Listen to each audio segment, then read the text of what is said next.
it. You gotta say it. मैं तुमसे प्यार करती हूँ. मैं भी तुमसे प्यार करता हूँ.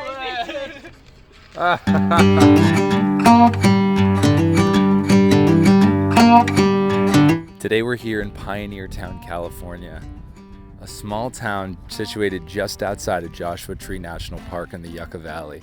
Originally established in the 1940s as a Western film set by Roy Rogers and a group of investors that thought they needed a closer location to shoot Western sets than New Mexico, Nevada, or Utah. Let's see if the American Dream wanted dead or alive in Pioneertown, California. You're so good.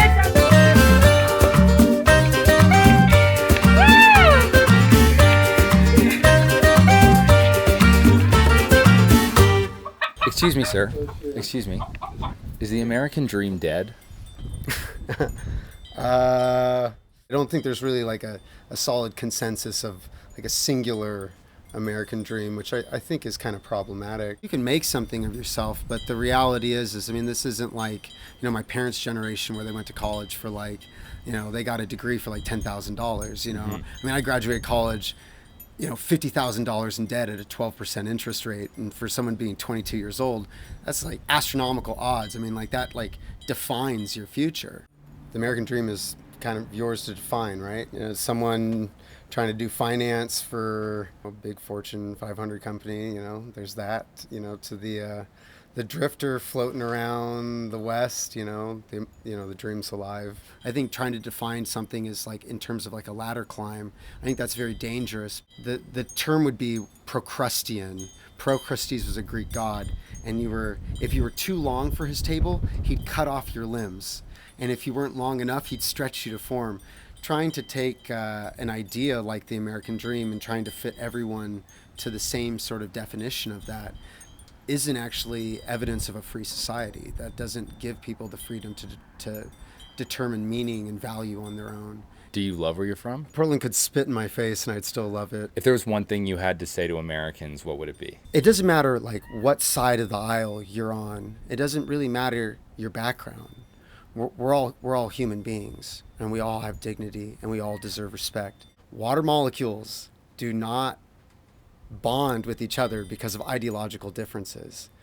We owe it to our young, and we owe it to our elders to be the best that we can be, so that we can all just shine a little bit brighter. We all walk on the backs of giants.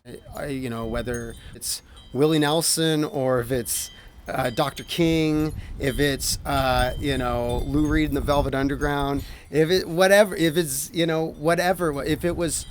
just that guy down the street that just inspired you.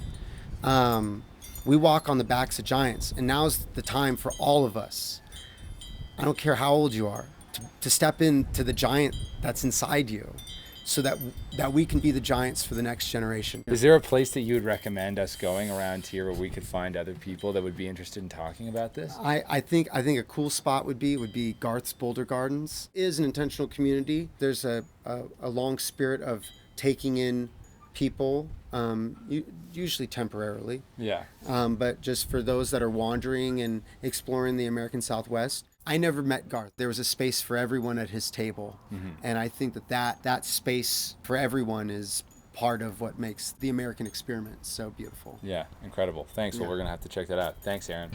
Picked up a harmonica, because what else you can do in the desert? Wrong key. How does it feel?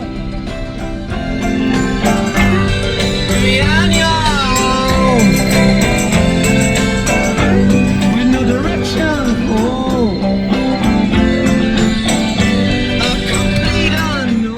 So talking with Aaron, we looked this place up, Garth's Boulder Gardens. There's not too much online. They do have an Instagram. Found out Garth passed away a few years ago, but Robert and Shayna now run the place. We spoke to a woman in town, Tora, who runs the dog rescue here, and she told us that it is a beautiful place. Everyone's super nice and would be interested in this. So we have no idea what to expect. We're in the middle of the desert with no cell service, but we are optimistic. Oh, and I missed our turn. Super not chill. My bad. It says, by entering this property, you assume all risk and liability. Owner not responsible for injuries, accidents, and/or death. Enter at your own risk. Okay. I mean, that seems pretty stock standard, right? That was quite an experience for Hot. First word I looked at. What was that? Picture it? Yeah. Acme. So, who am I here with today? Hi, I'm Rick, and I live in Pioneertown at a place called Boulder Gardens. Boulder Gardens was discovered by a man named Garth Bowles, and he was traveling around the country in a white robe and barefoot, and his parents would worry about him now and then and wanted to know where he was, so they wanted to help him get some land. And through a sequence of synchronistic events, it turned out that they were able to purchase this giant patch of land, 640 acres. Wow. And he, in his travels, wanted one day to have a place where everyone would feel welcome and be able to come and hang out. And so for 50 years, he lived here in his teepee and had thousands of visitors. Wow. And every kind of person you can imagine. Is the American dream dead? It's an interesting question, because if I think of the statement, the American dream, I think of the original American dream, where you'd come over and you'd have your land, and you'd have, maybe a white picket fence and 2.5 children and the whole thing. So I think that dream may be gone, but I think individually people have their own American dream. And I feel really lucky to be living in a country where I can pretty much do what I want.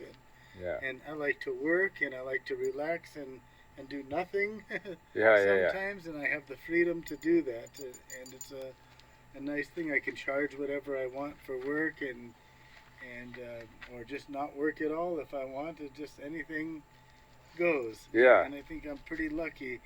So my own American dream, I feel like I'm living a life way beyond my wildest dreams. Better than I ever thought. I think there's so many people that I see just living off the government, getting a check from the government or food stamps and things, and they're the ones that don't want to work, and they're lazy and complain all the time.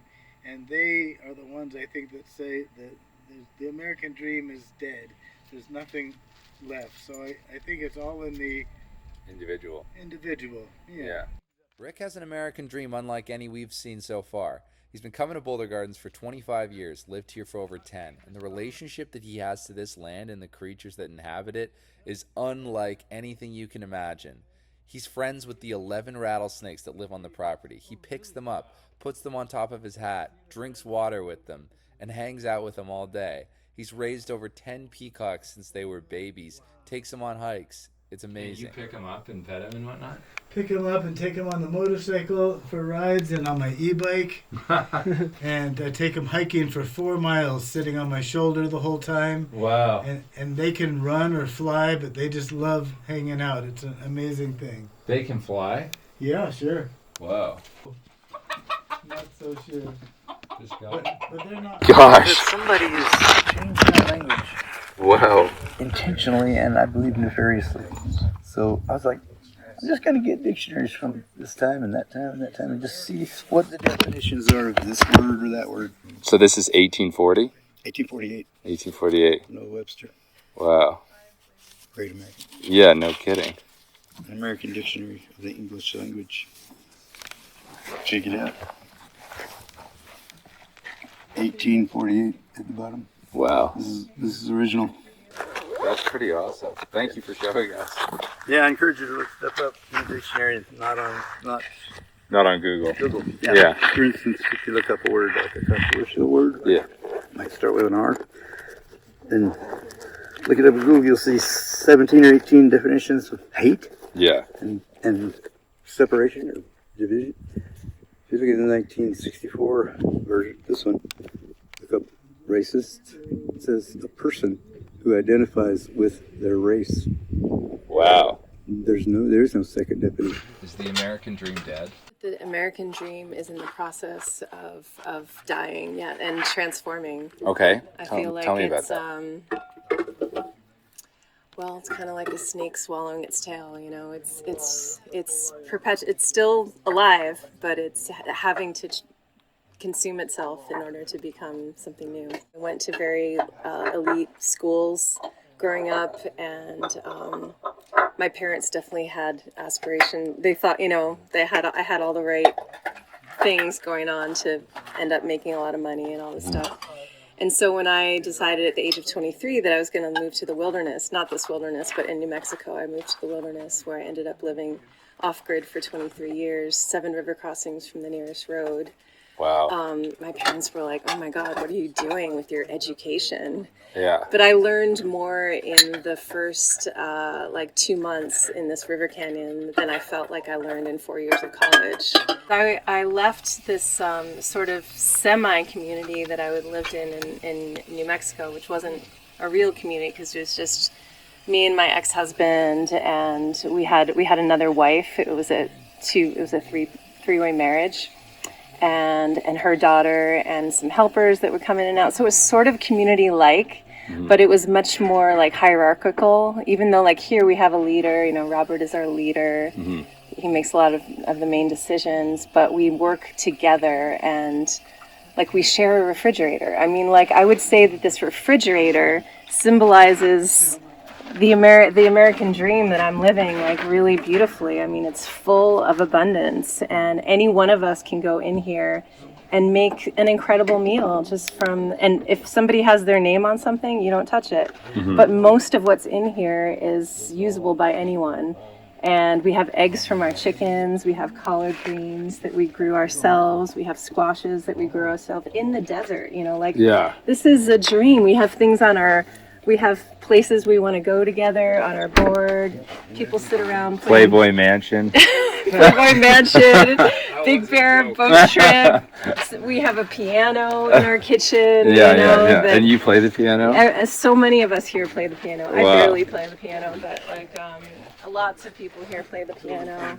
You know, like this is an American dream worth living. No you know? kidding. We have a guy who handles snakes. We have so many incredible skills and perspectives, and we don't all have the same perspective. Right. We have a respect for each other and a love for each other, even though we don't always understand each other. We sometimes have personality clashes, and it's not a commune where like we all agree on everything 100%. And I think it makes us a richer experience because of that, because we're not all the same. After spending over 3 hours talking to the residents of Garth's Boulder Gardens, it became clear that this wasn't just the hippie commune you see in the movies.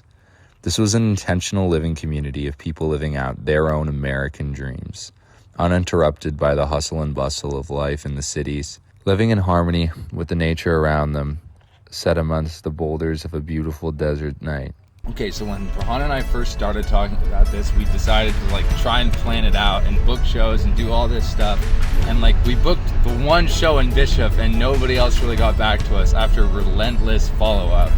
And so now we're just like, okay, we're trying to be honest with this project. We're just going where the wind blows us. So I think tomorrow, we just wrapped up in Pioneertown.